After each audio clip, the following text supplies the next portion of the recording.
mendekati budayanya luar biasa. Dan Wahabi ini saudara, karena Wahabi ini kerjanya merubah Al-Quran.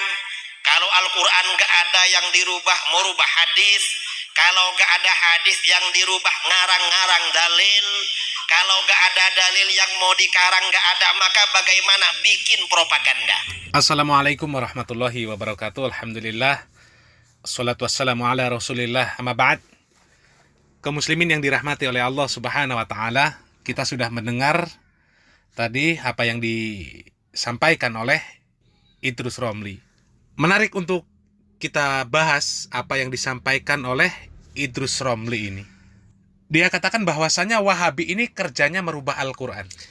Kalau Al-Quran tidak ada, maka merubah hadis. Kalau hadis tidak ada, maka akan mengarang-arang dalil. Dan terakhir, kalau ngarang-ngarang dalil itu tidak ada, maka dia akan bikin propaganda. Ini fitnah luar biasa ini. Fitnah luar biasa yang disampaikan oleh Idrus Romli ini. Padahal sebenarnya ini blunder untuk dirinya sendiri. Bahkan blunder untuk orang-orang yang sepemahaman dengan Idrus Romli ini. Kalau diistilahkan kasar, ini sama dengan mengusap muka sendiri dengan kotoran. Kita buktikan, ini statement Idrus Romli ketika berdialog dengan Ustadz Zainal Abidin di Batam. Nah, ketika dialog dengan Ustadz Zainal Abidin, dengan tegas dia katakan tahlilan itu bid'ah mungkaroh. Di riwayat lain dikatakan bid'ah makruhah. Orang yang memeranginya diberikan pahala. Hanya saja dia beralasan kalau kita yang memerangi, justru kita yang diperangi oleh masyarakat. Gak tanggung-tanggung. Allati yusabu ala man'iha. Apa yang dikerjakan oleh orang ketika ngumpul-ngumpul setelah kematian dan membuat makanan, termasuk bid'ah mungkaroh yang diberi pahala orang yang melarangnya. Saya yakin semua Pak Kiai tahu kitab ini, I'anatul Talibin. Tadi dari Ustadz Zainal Abidin membicarakan masalah tahlilan. Padahal ini nanti ada sesi khusus ya tentang tahlilan. Memang tahlilan ini di dalam kitab I'anatul Talibin, bid'ah mungkaroh. Dalam sebagian lain dikatakan bid'ah makruhah. Bid'ah makruhah orang yang memerangi akan mendapatkan pahala. Tapi persoalannya ini sudah menjadi budaya, sudah menjadi adat, kalau diperangi malah kita yang dimusuhi oleh Allah. Nah, itu statement dia ketika berdialog dengan Ustadz Zainal Abidin. Tapi lihat, ketika dia menyampaikan hukum tahlilan, ini kami dapatkan di channel resmi Idrus Romli, channel YouTube-nya. Dia mengatakan justru yang mengajarkan tahlilan yang pertama kali itu adalah Rasulullah Shallallahu Alaihi Wasallam. Mengadakan tahlilan. Tahlilan itu artinya zikir yang kita baca untuk membantu orang yang meninggal. Orang Wahabi mengatakan sesat, bid'ah, tidak ada dasarnya. Itu jelas kekeliruan yang fatal. Karena zikir untuk orang yang meninggal itu pertama kali yang mengajarkan, meneladankan, memberikan keteladanan justru baginda Rasulullah Shallallahu Alaihi Wasallam. Sejarahnya begini, pada tahun ke-5 Hijriah, orang-orang Yahudi memprovokasi suku Quraisy dan beberapa suku Arab. Nah, di dalam video tersebut Idrus Romli mengatakan dalilnya adalah kisah meninggalnya sahabat Sa'ad bin Mu'adz. Jadi untuk lengkapnya silakan langsung cek videonya di channel YouTube Idrus Romli. Jadi ketika dialog dengan Ustadz Zainal Abidin, Idrus Romli mengakui bahwasanya itu adalah bid'ah mungkaroh. Di riwayat lain bid'ah makruhah. Tapi ketika di tempat lain mengatakan itu diajarkan oleh Rasulullah Shallallahu Alaihi Wasallam. Berbeda lagi dengan Buya Yahya, berbeda lagi dengan Ustadz Abdul Somad ketika mereka menjelaskan dalil tentang amalan tahlilan. Sebenarnya tahlilan itu tidak masuk dalam, makanya aneh sekali kalau orang itu mengatakan begitu.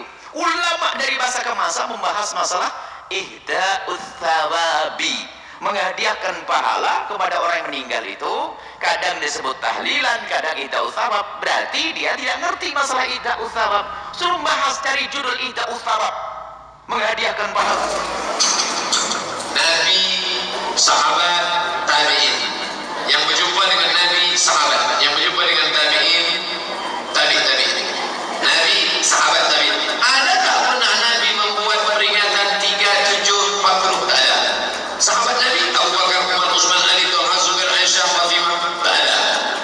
Lalu ada tabi'in. Nabi sahabat ada tabi'in, namanya Atha. Imam Atha, kata Imam Atha, orang yang meninggal itu diuji 7 sampai 40 hari. Maka dianjurkan bersedekah, ayut'imut ta'am, bersedekah makanan dan berkirim doa. Itulah dalil mereka yang membuat 3, 7 sampai 40. Nah, jadi mana dalil yang benar dari video yang kami tampilkan? Belum lagi banyak penjelasan bahwasanya amaliyah tersebut itu adalah akulturasi dari kebiasaan umat Hindu di zaman Wali Songo. Dan belum lagi amalan-amalan yang lain. Banyak amaliyah-amaliyah yang tanpa dalil tapi dipaksakan ada dalilnya. Dan mereka bukan orang-orang dari Wahabi. Seperti dalil tentang dibolehkan ilmu kebal, ilmu pelet, ilmu pengasihan, penglaris, raja-raja, jimat-jimat dan lain sebagainya. Banyak. Mereka membela semuanya itu dengan dalil. Tapi dalil yang diada-adakan, dipaksa-paksakan, dibuat-buat. Itu dalil-dalil yang dibuat-buat dan dipaksakan. Bahkan sampai dengan hadis-hadis palsu pun dipakai. Buya Yahya ini pernah menyampaikan, menjelaskan tentang permasalahan Maulid Nabi. Banyak yang memakai hadis palsu untuk membela Maulid Nabi. Ini dari Buya Yahya sendiri yang menyampaikan seperti ini. Mohon maaf, ada sebagian orang membid'ahkan kita ahli sunnati wal jamaati asy'ariyati. Cuman kadang memang kesalahan di kita ini, tidak mau belajar. Mulai dari Maulid Nabi kita suka bawa hadis palsu. Kita ini bermasalah juga. Makanya kita harus kritik ke dalam. Membawa hadis Nabi, kita masalah Maulid Nabi, man a'adzama maulidi wajabat syafaati, hadis palsu sering diangkat di mimbar oleh kita sendiri. Maulid Nabi tidak pakai hujah palsu. Maulid Nabi mengagungkan Nabi SAW, dan Nabi adalah syiar Allah. Syiar Allah harus diagungkan, dan kita harus bergembira terus dengan Nabi. Dan hujah secara umum. Berarti memang benar apa yang disampaikan oleh Buya Yahya, bahwasanya banyak orang-orang yang sepemahaman dengan Idrus Romli ini memang mereka membuat-buat dalil. Jadi salah ketika mengembalikan bahwasanya orang-orang Wahabi yang membuat dalil-dalil palsu. Dan apakah yang membela amalan Maulid tersebut orang-orang Wahabi? Bukan. Dari itu saja sudah terbukti bahwasanya yang membuat dalil-dalil palsu bukan orang dari Salafi Wahabi. Berbeda dengan ustadz-ustadz yang mereka sebut atau mereka katakan dengan Salafi Wahabi. Mereka menjelaskan dengan detail. Silahkan dicari videonya. Semisal Ustadz Badrus Salam, Ustadz Umar Mita, dan masih banyak lagi. Yang mereka menjelaskan bab idda'us sawab. Menjelaskan tentang hukum menghadiahkan pahala. Mereka tidak memaksakan dalil. Dan masalah idda'us sawab ini bukan pembenaran amaliyah tahlilan. Hukum menghadiahkan bacaan Al-Quran. Karena sebagian ulama yang membaca Al-Quran di sisi kuburan dengan niatan untuk menghadiahkan bacaan Al-Quran itu kepada si mayit. Nah, sekarang gimana hukumnya menghadiahkan bacaan Quran kepada si mayit? Nah, para ulama kemudian berbeda pendapat. Yang pertama, ulama Hanafiyah dan ulama Hambali berpendapat bolehnya membaca Al-Quran untuk si mayit dan menghadiahkan bacaan Al-Quran tersebut untuknya. Nah, jadi jelas. Ya, kami sampaikan kembali bahwasannya Idrus Romli ini sama dengan mengusapkan kotoran di muka sendiri ketika memberikan tuduhan bahwasannya Salafi, Wahabi itu mereka merubah dalil, merubah Al-Quran dan lain sebagainya.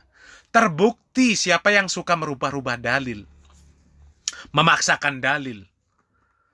Adapun sesuatu yang asing yang disampaikan oleh para ustadz-ustadz yang mereka sebut Salafi Wahabi, itu mereka menolak karena mereka itu tidak faham.